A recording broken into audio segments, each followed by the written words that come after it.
జై శ్రీమన్నారాయణ. ఇప్పటి వరకు నా ఛానల్ అయిన ఈశ్వరి గుడిమెట్ల హిందూ భక్తి ఛానల్ను సబ్స్క్రైబ్ చేసి నా ఛానల్లోని వీడియోలు చూసిన వారందరికీ నా హృదయపూర్వక నమస్కారాలు. ఈ రోజు నుంచి నాతో పాటు మీరందరూ కూడా భగవద్గీతలోని శ్లోకాలను పఠించాలి అని అనుకున్నవారు దయచేసి నా ఛానల్ని సబ్స్క్రైబ్ చేసి భగవద్గీతలోని 2 శ్లోకాలను మనం అందరం కలిసి పఠించి అర్థాలను తెలుసుకుని శ్రీకృష్ణ పరమాత్మ యొక్క అనుగ్రహాన్ని పొందుదాం. ముందుగా ప్రార్థనా శ్లోకంతో ప్రారంభిద్దాం. శుక్లాంబరధరం విష్ణుం శశివర్ణం చతుర్భుజం ప్రసన్నవదనం జాయే సర్వవిఘ్నోపశాంతయే. శ్రీకృష్ణ పరమాత్మనే నమః. శ్రీమద్భగవద్గీత అథ ప్రథమోధ్యాయః అర్జున విషాదయోగం యోగః. మొదట ధృతరాష్ట్రుడు ఈ విధంగా సంజయుడితో పలికెను. అదే మొదటి శ్లోకం. ధృతరాష్ట్ర ఉవాచ ధర్మక్షేత్రే కురుక్షేత్రే సమవేతాయుయుత్సవః మామకాః పాండవశ్చైవ కిమకుర్వత సంజయ. ధృతరాష్ట్రుడు పలికెను, ఓ సంజయ, యుద్ధ సన్నద్ధులైన ధర్మక్షేత్రమైన కురుక్షేత్రమునకు చేరియున్న నా కుమారులను పాండుపుత్రులను ఏమి చేసిరి? సంజయ ఉవాచ దృష్ట్వా తు పాండవానీకం వ్యూఢం దుర్యోధనస్తదా ఆచార్యముపసంగమ్య రాజా వచనమబ్రవీత్. సంజయుడు పలికెను, ఆ సమయమున రాజైన దుర్యోధనుడు వ్యూహరచనతో సమరమునకు మోహించియున్న పాండవ సైన్యంను చూసి ద్రోణాచార్యుని కడగేగి ఇట్లు పలికెను. పశ్చైతాం పాండుపుత్రాణం ఆచార్య మహతీం చముం వ్యూఢాం ద్రుపదపుత్రేణ తవ శిష్యేన ధీమత. ఓ ఆచార్య, బుద్ధిమంతుడైన మీ శిష్యుడును ద్రుపదపుత్రుడైన దృష్టభుమ్నిచే వ్యూహాత్మకంగా నిలబడిన పాండవులు ఈ మహాసైన్యంను చూడుము అని సంజయుడు ధృతరాష్ట్రుడితో చెప్పెను. 4వ శ్లోకం. అత్ర శూరా మహేశ్వాస భీమార్జున సమాయుధి యుయుధానో విరాటశ్చ ద్రుపదశ్చ మహారథః. అర్థం: పాండవుల సైన్యంలో గొప్ప యోధులు భీమార్జునులతో సమానమైన సూర్యులు ఉన్నారు. వారు సాత్యకి, విరాట్ రాజు, ద్రుపద మహారాజు మొదలైన వారు అని దుర్యోధనుడు ద్రోణాచార్యులకు పాండవుల సైన్యంలో వారి పేర్లను తెలియజేస్తున్న శ్లోకం. 5వ శ్లోకం.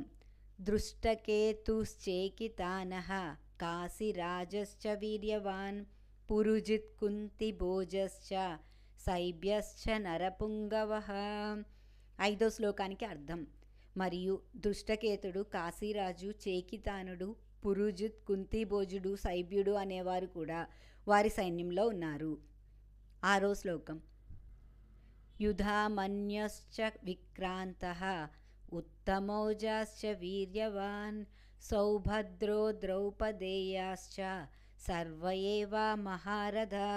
6వ శ్లోకానికి అర్థం: వీరితో పాటు పరాక్రమవంతుడు యుద్ధమన్యుడు, ఉత్తమో రాజు, సుభద్రాపుత్రుడైన అర్జునుడు, సుభద్రాపుత్రుడైన అభిమన్యుడు, ద్రౌపది పుత్రులైన పంచపాండవులు కూడా ఉన్నారు. వీరందరూ కూడా మహారథులే. 7వ శ్లోకం. అస్మాకం తు విశిష్టాయే తాన్నిబోధా ద్విజోత్తమ నాయకా మమ సైన్యస్య సంజ్ఞార్థం తాన్ బ్రవీమితే. 7వ శ్లోకానికి అర్థం: ఓ బ్రాహ్మణోత్తమ ద్రోణాచార్య, మన పక్షంలో ఉన్న మహాయోధుల గురించి కూడా వినుము. మన సేనా నాయకుల పేర్లను తెలియచేయుచున్నాను అని దుర్యోధనుడు ద్రోణాచార్యుతో తమ సైన్యంలో వారి పేర్లను తెలియచేస్తున్నాడు. 8వ శ్లోకం. భవాన్ భీష్మశ్చ కర్ణశ్చ కృపశ్చ సమితింజయః అశ్వత్థామా వికర్ణస్య సౌమదత్తస్తథైవ చ.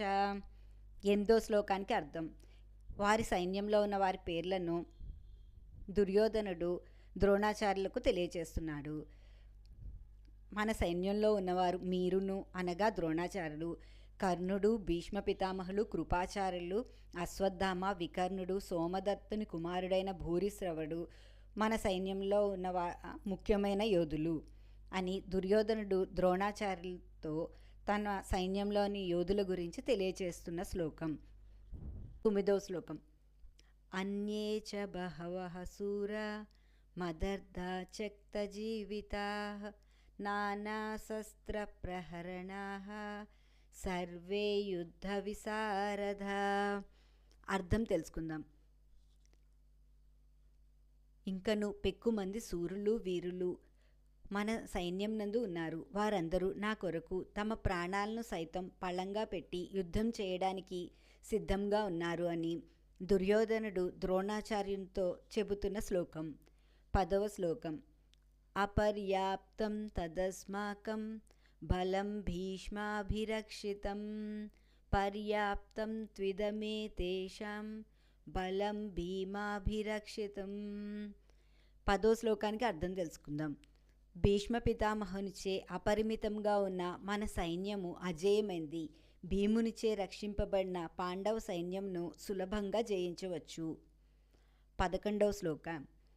అయనేషు చ సర్వేషు యథా భాగమవస్థితాః భీష్మమేవాభిరక్షन्तు భవంతః సర్వ ఏవ హి. 11వ శ్లోకానికి అర్థం తెలుసుకుందాం. కనుక మీ అందరూ మీ మీ స్థానాల్లో స్థిరంగా ఉండి అన్ని వైపుల నుండి భీష్ముడిని రక్షింపుము అని దుర్యోధనుడు ద్రోణాచార్యులతో చెప్పుచున్న శ్లోకం.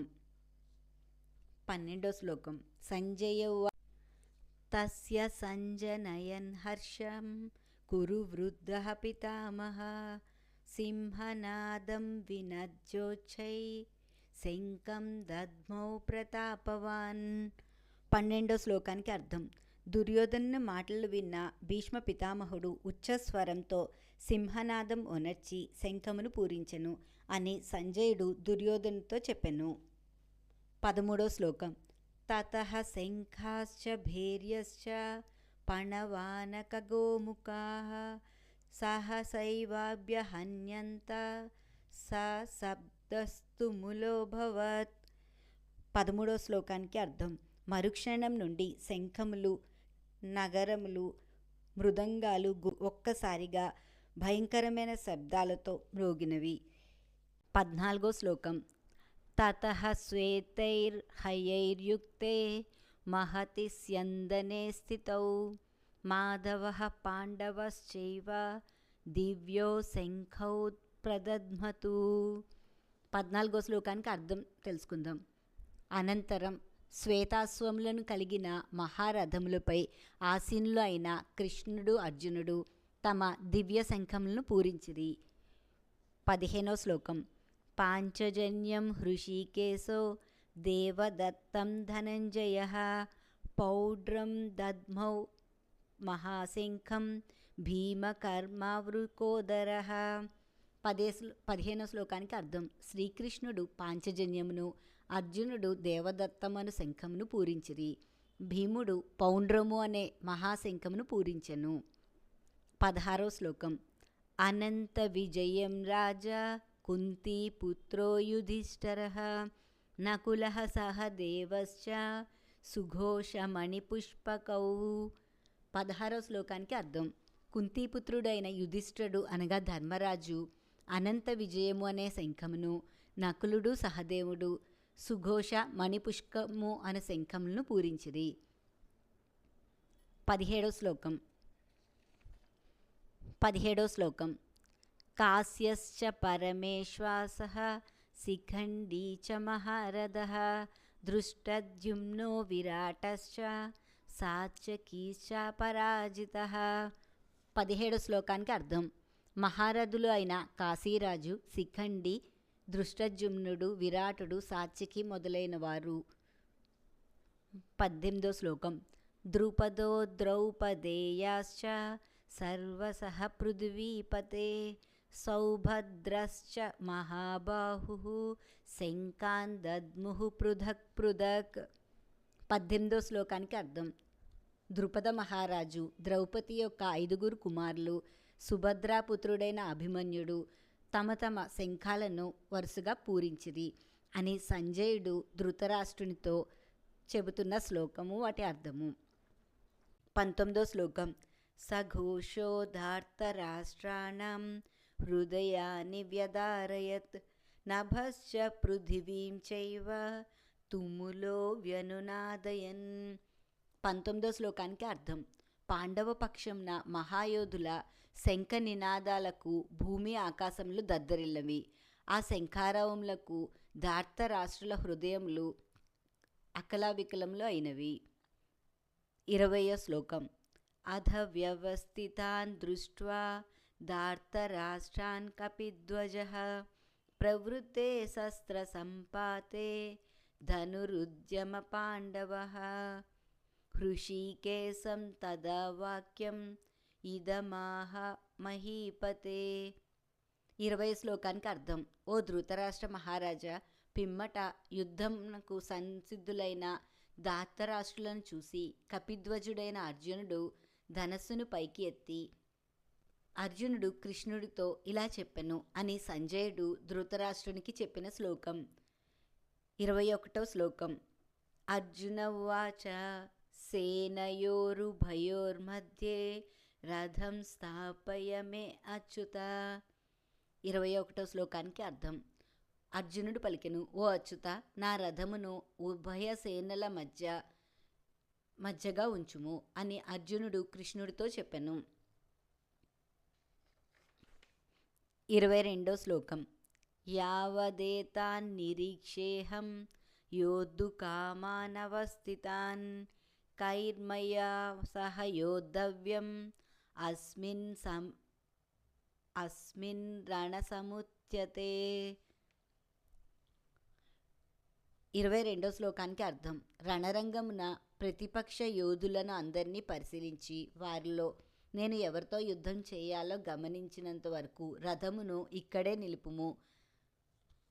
23వ శ్లోకం. యోత్సమానానవేక్షేహం యయేతేత్ర సమాగతః ధార్తరాష్ట్రస్య దుర్బుద్ధేః యుద్ధే ప్రియచికీర్షవః. 23వ శ్లోకానికి అర్థం. దుర్బుద్ధి అయిన దుర్యోధనుడికి ప్రియమైన వారు యుద్ధంలో పాల్గొన్న రాజులందరినీ ఒక పరికించెదను అని అర్జునుడు కృష్ణుడితో చెప్పెను. 24వ శ్లోకం. సంజయ ఉవాచ ఏవముక్తో హృషీకేశో గుడాకేశేన భారత సేనయోరుభయోర్మధ్యే స్థాపయిత్వా రథోత్తమం. 24వ శ్లోకానికి అర్థం తెలుసుకుందాం. సంజయుడు ధృతరాష్ట్రునితో ఈ విధంగా పలికెను, ఓ ధృతరాష్ట్ర, అర్జున్ని కోరిక మీదట శ్రీకృష్ణుడు ఆ దివ్య రథమును భీష్మ ద్రోణులకు కౌరవ పక్షంలో అందలి మహారాజులకు ఎదురుగా ఉభయ సేనల మధ్య నిలిపెను. 25వ శ్లోకం. భీష్మద్రోణ ప్రముఖతః సర్వేషాం చ మహీక్షితాం ఉవాచ పార్థ పశ్యేతాన్ సమవేతాన్ కురునితి. 25వ శ్లోకానికి అర్థం. పిదప శ్రీకృష్ణుడు అర్జునుడితో, పార్థ, ఇక్కడ సమావేశమైన కౌరవ వీరులందరినీ ఒకసారి చూడుము అని పలికెను. 26వ శ్లోకం.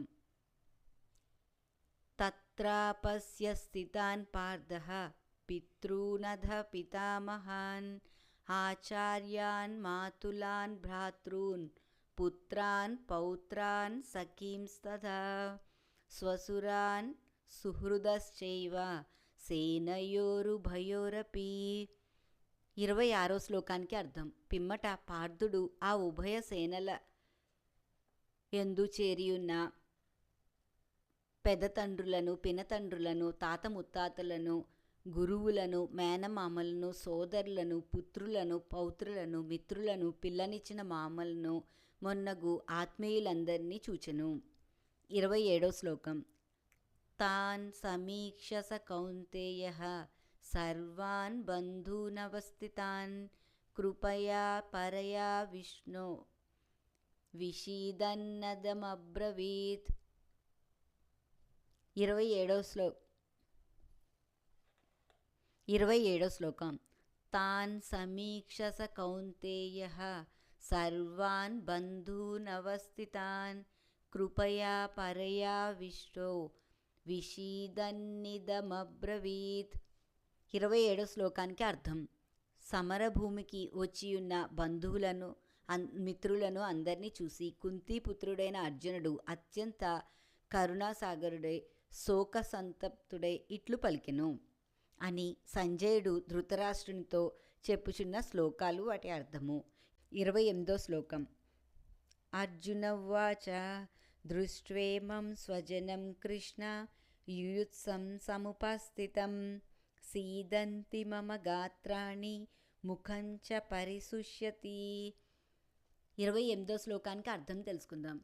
అర్జునుడు రణరంగమున ఎదురుగా ఉన్న గురువులను, బంధువులను, పితామహులను, మిత్రులను చూసి కృష్ణుడితో ఈ విధంగా పలికెను.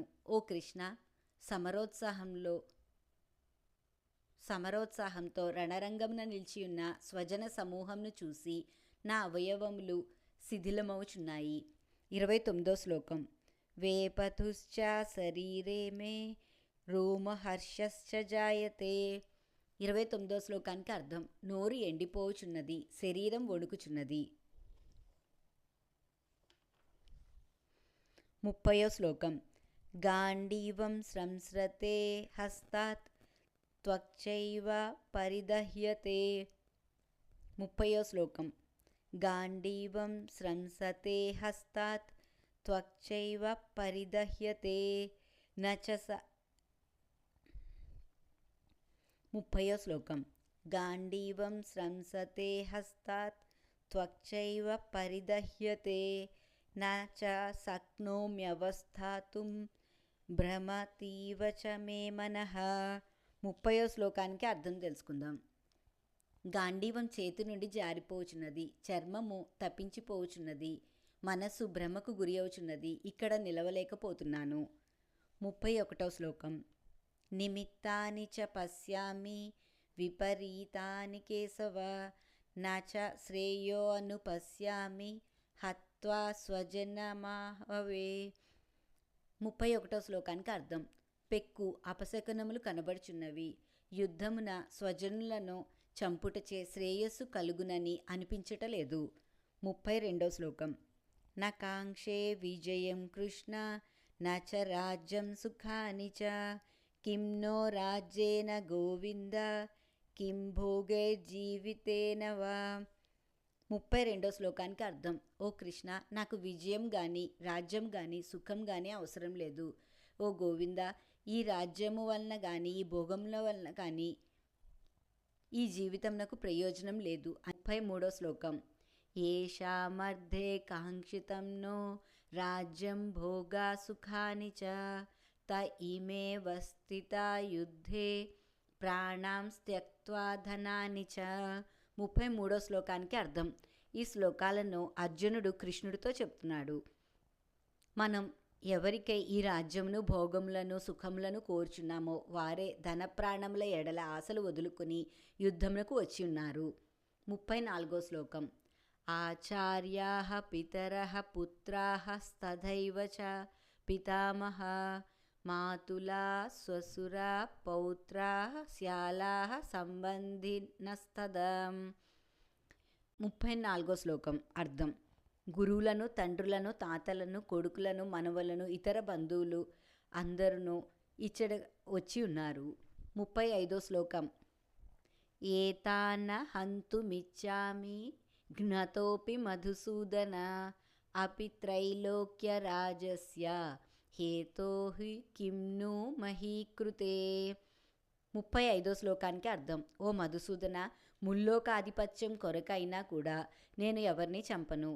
ఇక ఈ భూమండలం విషయం చెప్పనేలా. అట్లే ఎవరైనా నన్ను చంపుటకు సిద్ధపడినా నేను మాత్రం వారిని చంపను అని అర్జునుడు కృష్ణుడితో చెప్తున్నాడు.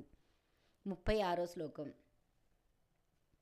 నిహత్య ధార్తరాష్ట్రాన్నః కా ప్రీతిః స్యాజ్జనార్దన పాపమేవాశ్రయేదస్మాన్ హత్వైతాన్ ఆతతాయినః. 36 శ్లోకానికి అర్థం. ఓ జనార్దన, ధార్తరాష్ట్రులను చంపి మనం బాగుపడినది ఏమి? వారందరినీ చంపుట వలన మనకి పాపమే కలుగును కదా. 37 శ్లోకం. తస్మాన్నార్హ వయం హంతుం ధార్తరాష్ట్రాన్ స్వబంధవాన్ స్వజనం హి కథం హత్వా సుఖినః స్యామ మాధవ. 37 శ్లోకం అర్థం. కనుక ఓ మాధవ, మన బంధువులైన ఈ ధార్తరాష్ట్రులను చంపుట మనకు తగదు.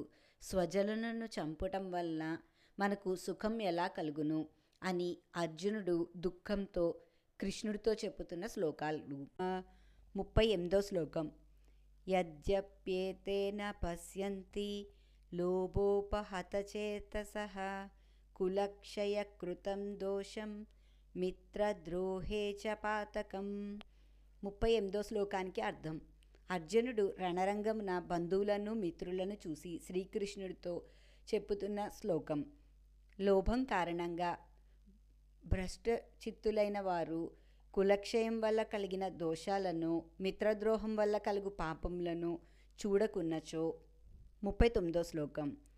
కథం న జ్ఞేయమస్మాభిః పాపాదస్మాన్నివర్తితుం కులక్షయకృతం దోషం ప్రపశ్యద్భిజనార్దనః.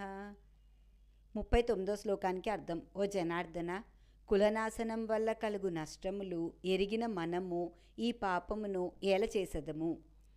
40 శ్లోకం.